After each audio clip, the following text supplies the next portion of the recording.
우리가 기독교는 사랑의 종교라고 말합니다. 그러니까 우리 기독교는 시스템이 사랑이라는 거지, 사랑. 그런데 우리가 이런 질문 한번 던져봐야 될 겁니다. 과연 그 사랑이 내 삶의 현장에서 작동되고 있는가? 그 사랑이 작동되어져서 사랑의 열매를 거두고 사랑의 은혜를 누리고 있는가 하는 그런 질문을 우리가 해야 될 것입니다. 형제 사랑의 작동 원리가 성경의 핵심 진리입니다. 오늘 본문에 보게 되면 베드로 사도를 통해서 말씀할 때 이렇게 말합니다. 마지막으로 말하노니 3장 8절에 보게 되면 너희가 다 마음을 같이하여 동정하며 형제를 사랑하며 불쌍히 여기며 겸손하며, 이게 다 사랑할 때 나타나는 일들이잖아요. 동정하며 불쌍히 여기며, 이런 것들이 내 형제 속에 나타나는가.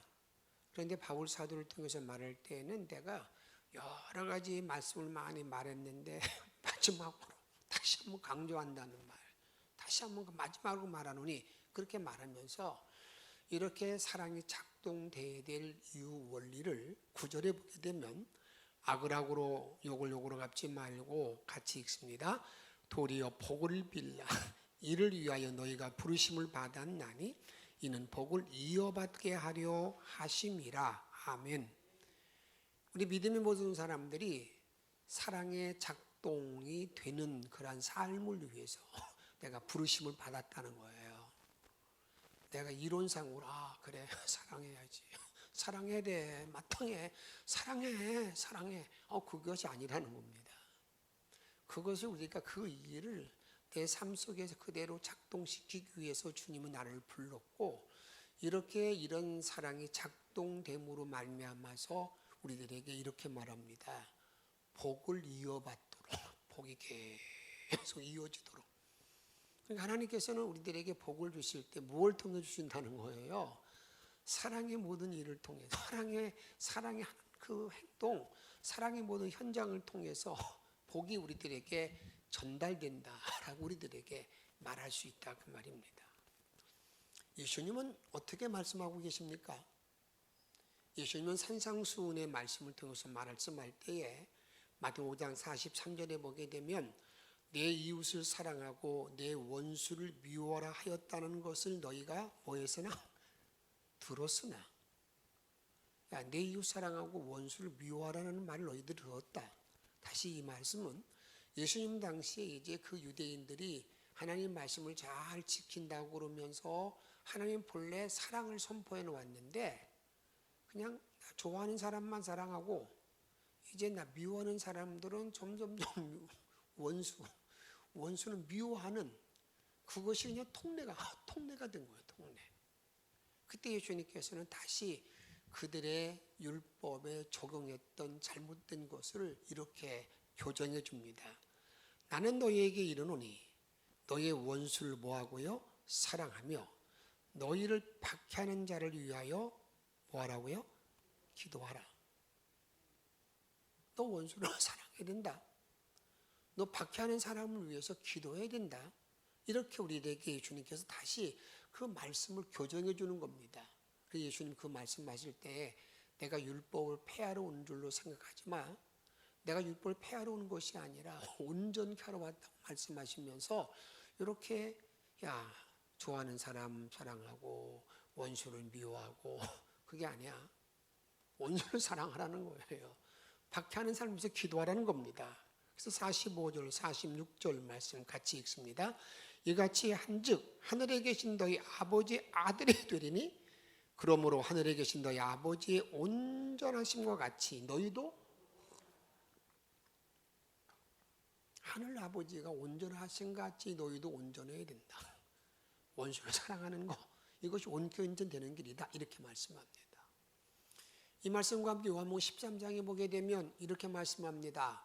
내가 너에게 새 계명을 준다. 새 계명을 준다. 사실은 새로운 계명이 아니거든요. 구약 성경에 있는 말씀을 다시 말씀하는데 새 계명을 주는데, 그 계명이 뭐냐? 서로 사랑하라. 서로 사랑하라.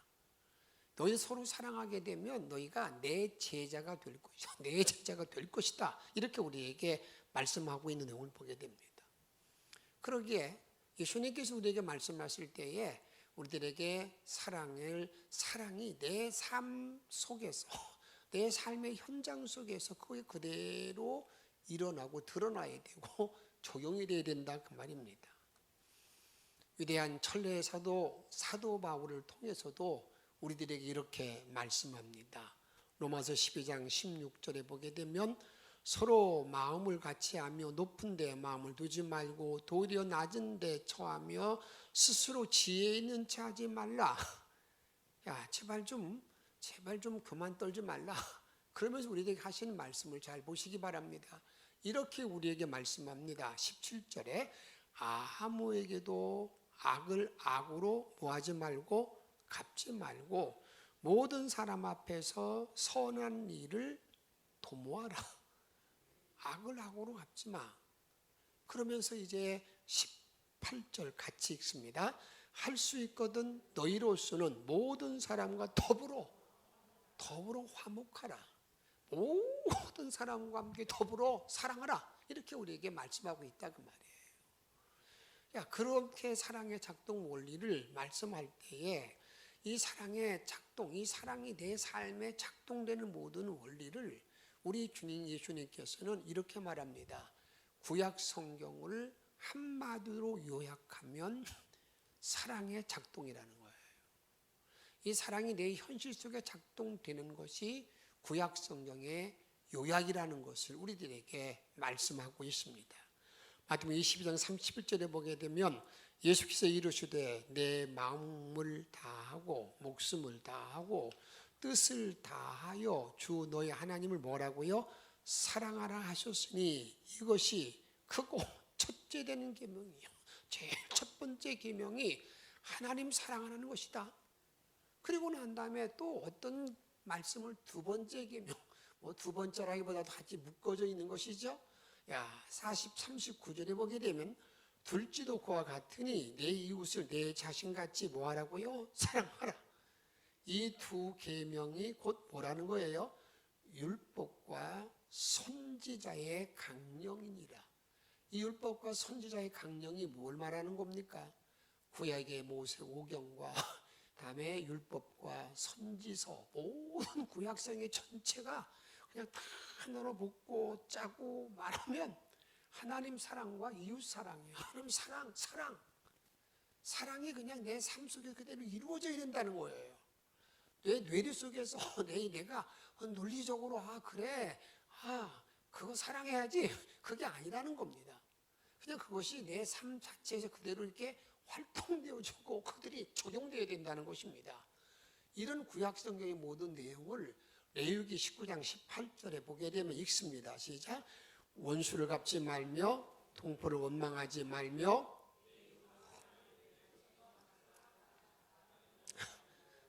나는 여호와인데 너희들만 원수 갚지 마. 그리고 말이야 동포 원망하지 마. 이게 주님께서 말씀한 구약 성경에서 말하고 있는 사랑의 어떤 작동 원리로 우리들에게 말씀한다 그 말입니다. 그런데 문제는 여기 있는 것이죠. 이렇게 사랑하라는 모든 말에 대해서 아니야 그거 잘못된 거야. 그렇게 말할 수 있는 사람이 감히 누가 있어요? 맞다고 얘기합니다. 그러면 이렇게 이 사랑이 내 삶 속에서 작동될 수 있는 그 일이 가능한 길은 무엇일까? 사랑이 작동되는 가능한 그 길이 원리가 뭘까?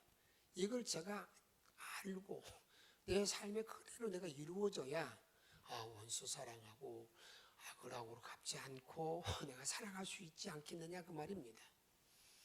제일 첫 번째 하나는 이겁니다. 내가 성육신의 은혜가 깨달아져야 됩니다. 성육신의 은혜. 성육신이 뭡니까? 하나님이 인간이 되셨다. 인간 되심. 왜 인간 되셨습니까? 나를 위해서 인간 되심이라는 거죠. 내 죄를 위해서 나를 살리기 위해서 인간 되신 그 하나님의 큰 사랑을 내가 깨달아져야 여러분, 내가 그다음부터 이 사랑의 작동이 내 삶 속에서 이루어진다는 사실을 우리가 알아야 된다 그 말입니다. 요한복음 1장 14절에 보게 되면 말씀이 육신이 되어, 말씀이 하나님이죠? 육신, 인간이 되어 우리 가운데 거하심에, 우리와 함께 동거함에 거하심에, 우리와 함께 사심에, 나와 함께 임마라는 그러한 은혜가 나에게 주어졌다, 이렇게 우리들에게 말씀하고 있다 그 말입니다. 이 성육신의 모든 일은 우리가 죽을 수밖에 없는 인간을 위해서, 그 인간에게 뭘 주기 위해서? 영원한 생명, 영생을 주기 위한 하나님의 역사인데, 그걸 내가 알아야 된다 그 말입니다. 이런 모든 내용을 말할 때에 우리가, 그래서 요한복음 3장 15절에 보게 되면 하나님이 세상을 사랑하사 독생자를 주셨으니 이는 그를 믿는 자마다 멸망하지 않고 영생을 얻게 하려 하심이라 라고 말하고 있어요. 세상을 이처럼 사랑했는데, 우리를 사랑해서 우리 하나님께서 인간으로 오셨다는 겁니다. 그것이 내가 깨달아져야 되는 거예요. 인간으로 오셔서 나를 죽어주셨다는 겁니다. 그래서 인간으로 오셔서 나에게 영생을 주기 위해서 오셨는데, 그분의 그 사랑을 내가 깨닫는데 어떤 사랑으로 깨달아야 되는 건가 하는 것들에 대해서 성경은 이렇게 말합니다. 한번 따라 합시다.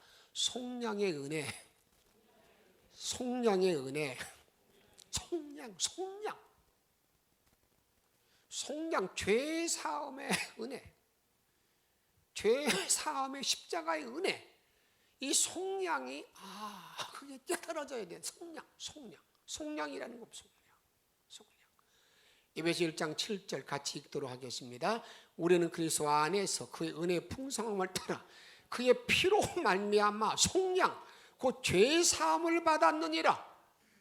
우리는 그분이 성육신을 하셔서 그분이 죽으심으로 말미암아, 그분이 피 흘리심으로 말미암아 내가 죄사함, 속량을 받았다. 속량.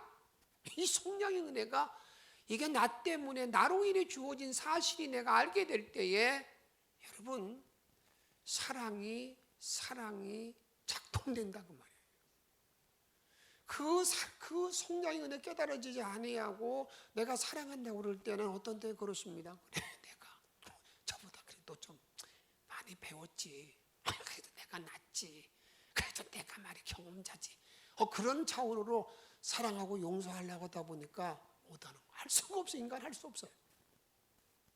그런데 내가 어떤 자, 내가 속량받은 사람, 죄사함 받았는데 주님의 십자가 피로 말미암아. 이 속량이라는 단어는 언제 쓰는 건 줄 아십니까? 속량이라는 단어는요, 성의 몸값, 구속, 속죄 이럴 때 다 썼는데, 본래 이 단어는요 기독교 용어가 아닙니다. 바울 사도가 목회 사역을 감당할 때에 그 당시 로마가 전 세계를 다스리고 있었어요. 근데 그 당시 모든 인간의 신분은 계급이 있었습니다. 계급이 있는가, 많은 나눔이 있었지만 크게 말하면 이게 노예가 아닌 사람, 이렇게 구분하면 좋겠습니다. 근데 이 노예는 어떤 존재이냐면, 노예는 사람이 아닙니다. 인간이 아닙니다. 이것은 짐승, 가축이기 때문에 마음대로 생각할 수 있는 거예요. 죽일 수도 있는 거고요, 때릴 수 있는 거고, 모든 문제가 파고파고 다 아는 거예요. 이게 노예 신세입니다. 그럼 노예 신세가 된 사람들이 벗어날 길이 있는가? 없습니다. 그런 노예 신세로 되어 있을 때는 누군가 그 값을 주고 사야만 자기 풀려나게 되는 건데, 여러분, 그런 처참한 생활하는 그 노예의 신분을 가지고 있는 사람들이 주로 전쟁하다가 잡혀면 다 노예가 되는 거거든요. 그러면 그런 모든 삶을 살면 얼마나 힘들겠습니까? 기회만 닿으면 그들은 도망을 갑니다. 그들의 삶은 이제 쇠창살 가운데 있어서 뭐 이렇게 서서 밥 먹고 서서 뭐 다 대변 소변 다 넣고 이렇게 지낸다 그 말이에요. 이렇게 지나고 있습니다. 그래서 그들이 이제는 어느 주인이 그들을 값이 있어요. 얼마 500원, 1000원, 만원 그러면 사가면 집에 가서 그 주인이 뭐 하냐면 이건 내 종이다. 사인을 표시합니다. 이런 어깨 같은 데다 등 같은 데다가 표시해놔요. 그럼 노예의 삶이 얼마나 힘들고 괴롭고 답답합니까? 그들이 도망을 많이 갑니다. 도망가서 하는 일이 어떤 일인 줄 아십니까? 깊은 산속에 들어가서나 냇가에 가가지고요 자기에 있는 문신을 다 도려내는 거예요. 긁어내는 거예요. 그런데 그 당시 로마에는요 도망간 노예들을 잡는 체포조가 있었습니다. 그 체포조가 노예들을 잡아옵니다. 다시 잡아와가지고요 잡아오게 되면 이제 더 가혹한 형벌이 이게 주어지게 되는 것이죠. 그 잡아오게 되면 그 다음부터는 어떻게 되냐면 이제 주인에게 넘겨지게 되면 그에게 FUG 도망자라는 낙인이 딱 이마나 어깨에 딱 찍힙니다. 그를 이제 시장에 갖다 내놓으면 누구도 거들떠 보지도 않습니다. 이 도망자 노예 아무리 가격을 다운시켜 놔도요 전혀 관심이 없습니다. 그때 어느 사람이 그 FUG 같은 그 노예를 내가 산다는 겁니다.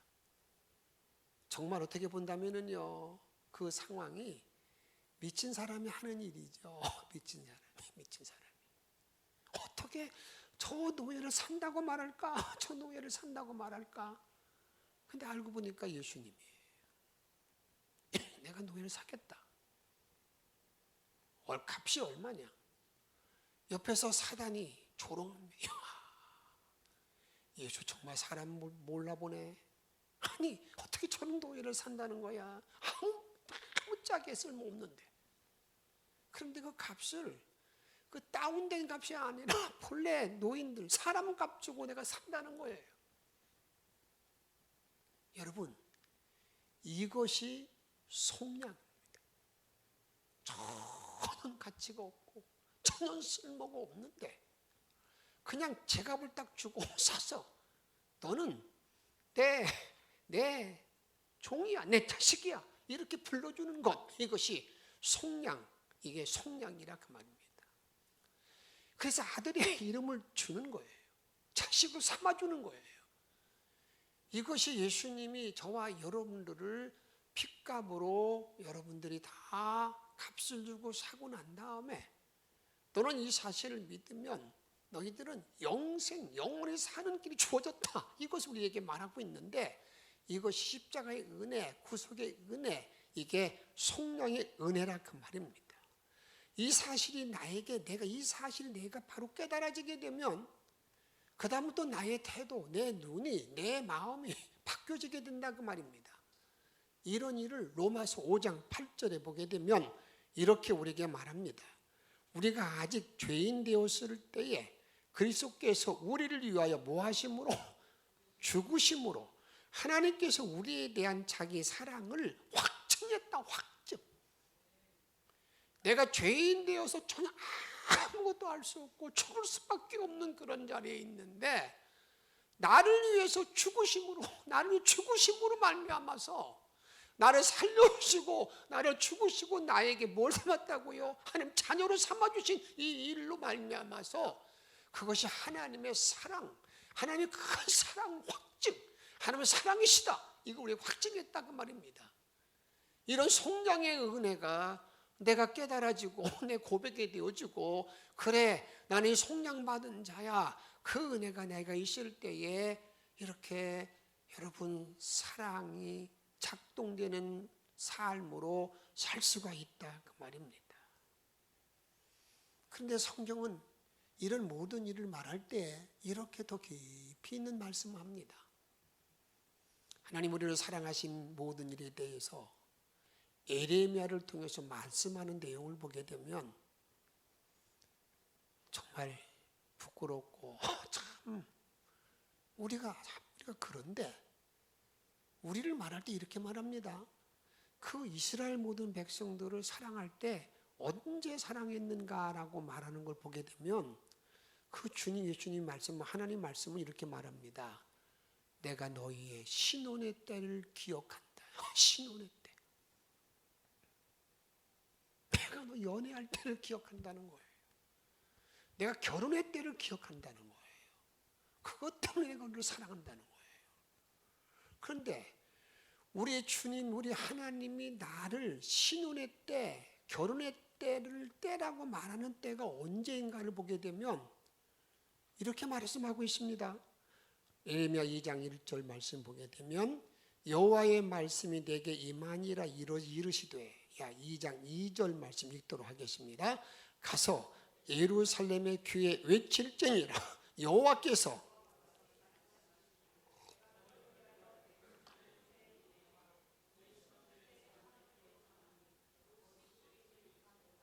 곧 광야에서 나를 따랐음이니라. 아멘.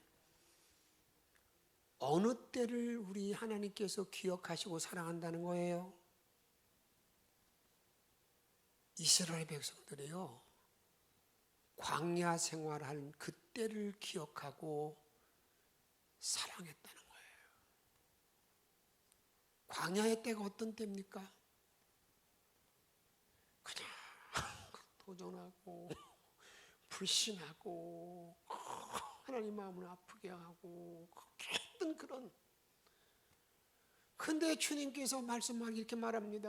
내가 그때를 기억한다. 그 신혼의 때를 내가 기억한다. 그 연애 시절을 기억한다는 거예요. 여기에 우리의 소망이 있는 거 아니겠습니까? 여러분들이 얼마나 주님의 십자가를 다시 못 받고 주님을 거역하고 주의 마음을 얼마나 마음이 아프게 했느냐 그 말이에요. 그런데 그 광야에서 그렇게 배반의 때에 나를 따랐습니다. 나를 따랐다. 주님은 이거 하나만 딱 보신 거예요. 그들의 모든 행동 모독을 다 잊어버리고 그냥 하나님이 구름 기둥 뜨면 다 따라갑니다. 불 기둥 따라갔다는 겁니다. 그거 하나 보고 난 다음에 모든 걸 다 덮는 사랑. 이게 하나님의 사랑인데요. 그 사랑을 내가 바로 알게 되면 여러분 누구를 사랑하지 못할 수 있겠는가? 그런 질문입니다. 정말 나와 여러분들이 이 사랑할 수 있는 모든 일은 내가 여러분들에게 이 성육신, 그다음에 성령의 은혜, 하나님이 나를 사랑하는 때를 바로 알게 되면 내가 다른 사람을 사랑할 수 있는 사랑의 작동 원리 가운데 살아갈 수 있음을 우리에게 말한다 그 말입니다. 예수님은 이렇게 우리에게 이 사랑의 작동 원리를 가르칠 때에 이렇게 말씀합니다. 1만 달란트 빚진 자, 그 돈을 가지고 계산한 것이죠. 1만 달란트라는 그 금액은요, 여러분들이 품삯을 받아서 20만 년 동안 일해야 갚을 수 있는 품삯이에요. 작은 돈이 아닙니다. 그러니까 인간은 도저히 죽었다 깨도 그걸 갚을 수 없는 그 빚진 자, 그 빚진 자를 뭐 했다는 겁니까? 딱 탕감했다는 거예요. 이게 주님의 사랑이라고 말해요. 내가 엄청난 죄를 다 지었다 할지라도 다 탕감하는 은혜. 이 빚진 자의 은혜, 빚진 자, 빚을 다 탕감하던 자. 이런 마음이 작동하게 되면 뭐가 이루어지는 거예요? 이제 나도 용서할 수 있다는 겁니다. 사랑할 수 있다는 것을 우리들이 알아야 된다고 말입니다. 이런 하나님의 사랑을 깨달은 자들이 이제 저와 여러분들이 그 사랑의 실천의 방법은 무엇일까? 무엇일까 하는 그러한 질문입니다. 요한일서 4장 7절에 보게 되면 사랑하는 자들아 우리가 서로 사랑하자. 사랑은 하나님께 속한 것이니 사랑하는 자마다 하나님께로 나서 하나님을 알고 8절 사랑하지 아니하는 자는 하나님을 알지 못하는 자니 이는 하나님은 사랑이시니라. 9절 말씀 같이 읽도록 하겠습니다. 하나님의 사랑이 우리에게 이렇게 나타난 바 되었으니 하나님이 자기 독생자를 세상에 보내시면 만으로 말미암아 우리를 살리려 하심이라. 우리를 살리기 위해 독생자를 주셨으니까 그 사랑을 알고 이제 사랑하라. 사랑은 하나님에 속한 것, 네 것이 아니야. 인간 것이 아니야. 내가 너에게 준 사랑을 바로 깨달아 하시면 사랑하라는 겁니다. 그 사랑을 실천할 때 저는 여러분들에게 다음에 3가지 말씀 드리고자 합니다. 첫 번째 하나는요, 여러분 스스로 원수 갚지 마십시오. 스스로 원수 갚으려고 그렇게 애를 쓰지 마세요. 내가 그냥 손 봐줘야 되겠어. 내가 가만히 안 있어. 그런 말 하지 말라는 거예요. 이건 하나님의 사랑을 가지고 있는 자가 가져야 될 태도도 아니고 말도 아니라고 말입니다. 로마서 12장 9절에 이렇게 말하고 있습니다. 내 사랑하는 자들아, 너희가 친히 원수를 뭐하지 말고 갚지 말고. 아멘. 원수 갚는 것은 누가 한다는 거예요? 그러니까 괜히 여러분들이요, 내가 하나님 돼가지고 자꾸 내가 원수 갚으려고 그러니까 모든 삶이 뒤틀어지는 거예요. 갚지 마. 내가 갚아준다니까. 할렐루야. 믿어주십니까? 그런 삶 살기를 정말 원하십니까? 갚지 말라니까. 내가 갚아준다니까. 갚아준다고 이렇게 말합니다. 그러면서 그러면 네가 할 일이 뭔 줄 알아? 20절 말씀 읽습니다. 시작. 내 원수가 줄이거든 먹이고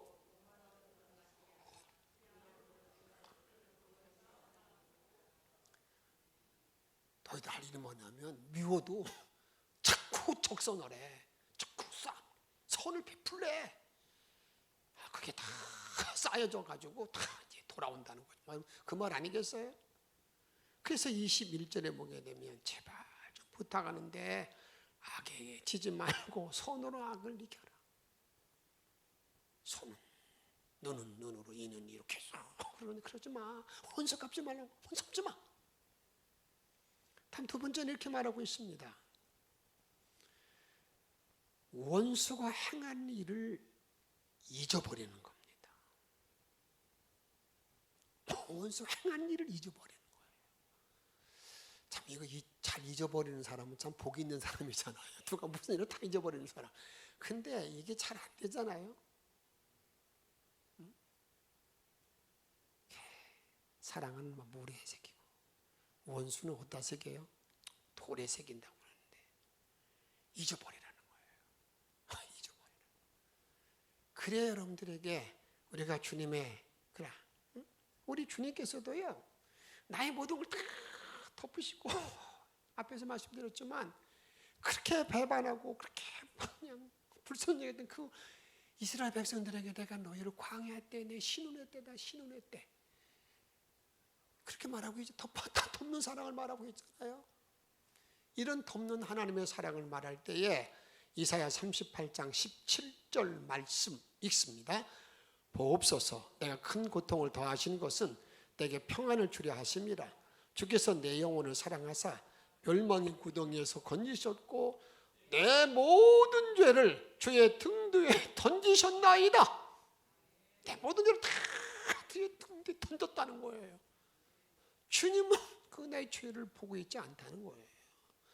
우리 주님이 보지 않는데 왜 자꾸 또 보고 또 불 꺼진 크게 불날 거 하면 또 보고 또 새기고 그러냐. 그러지 말라는 거예요. 야, 잊어버려. 마지막 하나는요, 이제 너희들이 적극적인 모든 사절을 가지고 한번 따라합시다. 원수에게 복을 빌라. 아멘. 원수에게 복을 빌래. 원수에게 복을 빌래. 근데 이 일이 작동이 되면요, 원수의 복을 빌었을 때 그놈의 왼수가 내가 빈 복을 받을 수 없으면 누구한테 오는 줄 아세요? 나한테 오는 거예요. 근데 그 왼수한테 이렇게 내가 올 복을 이렇게 못 빌어. 주님은 원수한테 복을 빌래. 이게 주님의 사랑을 깨달은 사람들이 행해야 들었던 행동 지침이라 그 말이에요. 오늘 본문에 그렇게 말씀 있지 않습니까? 악을 악으로 욕을 욕으로 갚지 말고 도리어 뭐하라고요? 복을 빌라. 이를 위하여 너희가 뭐 했다고요?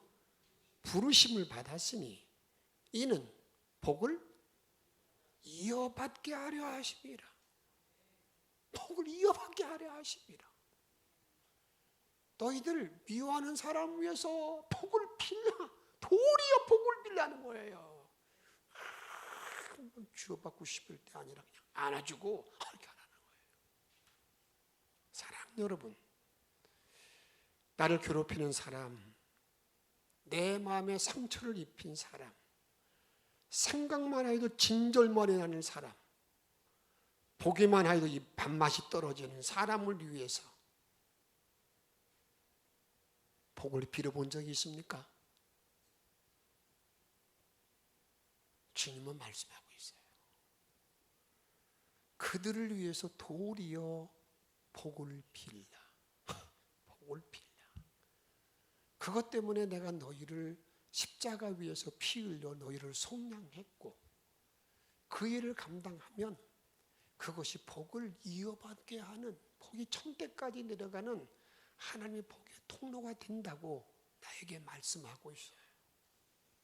저는 여러분을 축복하는 것은 이를 엄청난 축복의 통로를 가지고 내가 실행함을 통해서 나를 통해서 그냥 복이 쫙 흘러나가는, 그리고 주님의 말씀을 잘 작동시켜서 삶의 행복이 있는, 기쁨이 있는, 하늘 아버지가 온전하신 것 같이 나도 온전한 삶을 이루는 복 있는 영전의 성도들이 다 되어지기를 주의 이름으로 축복합니다. 함께 찬양합니다.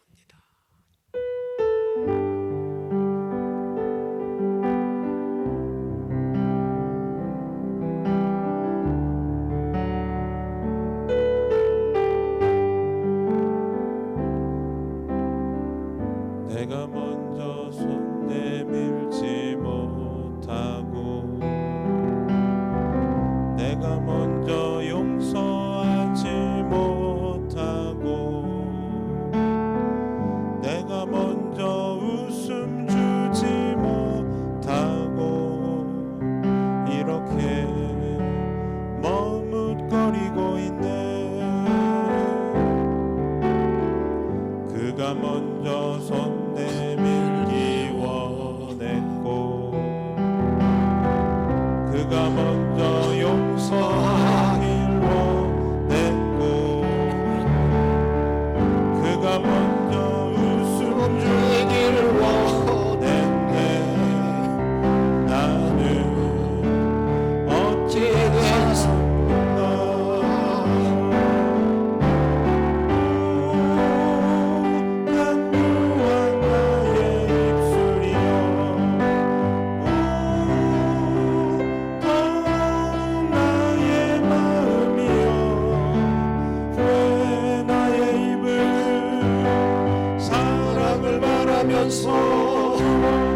왜 내가 먼저 다해를 말하면서 왜 내가 먼저 져줄 수 없는가?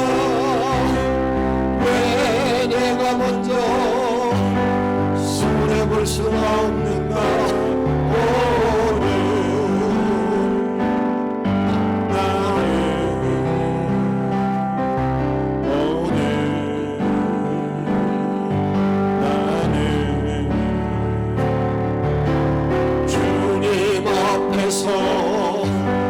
몸둘 바 모르고 또 이렇게 흐느끼면서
내가 먼저 찾을 수 없는가? 왜 내가 먼저 손해볼 수 없는가? 오늘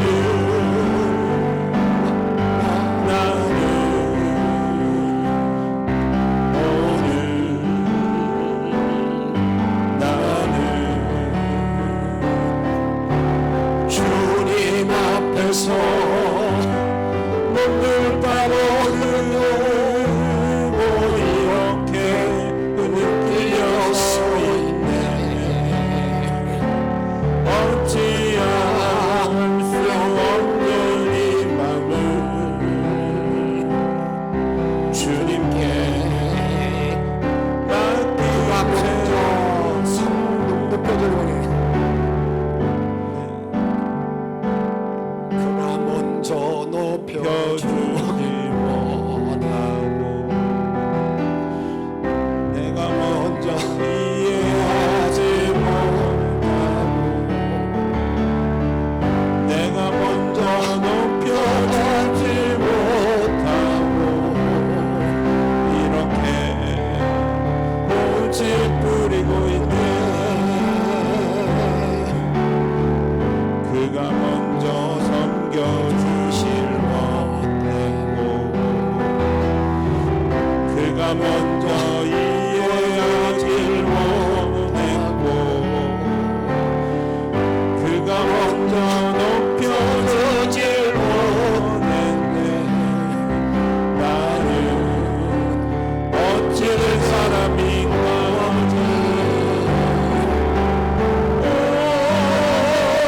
추억한 나의 욕심이여 서글픈 나의 자존심이여 왜 나의 입을 사랑을 말하면서 왜 나의 입을 말살하면서 왜 내가 먼저 찾을 수 없는가? 왜 내가 먼저 손해볼 수 없는가? 오늘 나는 오늘 나는 주님 앞에서 몸둘 바로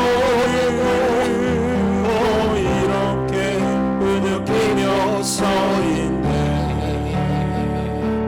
어찌할 수 없는 이 맘을 주님께 맡긴 채로. 사랑 여러분, 주님은 나에게 지금 묻습니다. 내가 정말 구속의 은혜를 받았는가? 그럼 왜 형제를 사랑하지 못하는가? 하고 묻습니다. 오늘 주신 말씀을 기억하면서 함께 통성으로 함께 기도하겠습니다. 아버지 이나를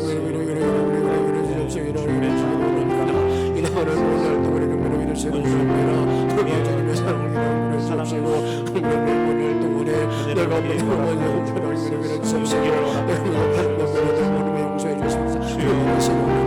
주님의 주셔서 오늘 사랑할 수 있는 복된 믿음의 종들이 되어지기를 원합니다. 정말 구속의 사랑을 깨닫게 도와주셔서 사랑의 작동되는 우리 삶으로 주의 영광을 할 수 있도록 인도하여 주시기를 원합니다. 아버지 오늘 일어나기를 원합니다. 내 머리 섬사는 모든 날 동안에 우리의 정말 많은 믿음을 하게 도와주셔서 이런 믿음을 가지고 세상의 실천을 하게 도와주시기를 원합니다. 주님의 거듭 나갈 수 있는 복된 믿음의 종들이 되게 도와주셔서 이런 일을 도와주셔서 주께만 영광을 드리도록 할 수 있도록 인도하여 주시기를 원합니다. 성의 권능 속에서 살아가기를 원합니다. 능력 속에 살아가기를 원합니다. 오늘 함께 도와주시기를 원합니다. 오늘 함께 도와주시기를 원합니다. 우리 영광 주의 사랑이 무장하되기를 원합니다. 아버지 남편이 들에 들어가기 원합니다. 주의 권능은 아버지 생활 살아가는 들에 들어가기 원합니다.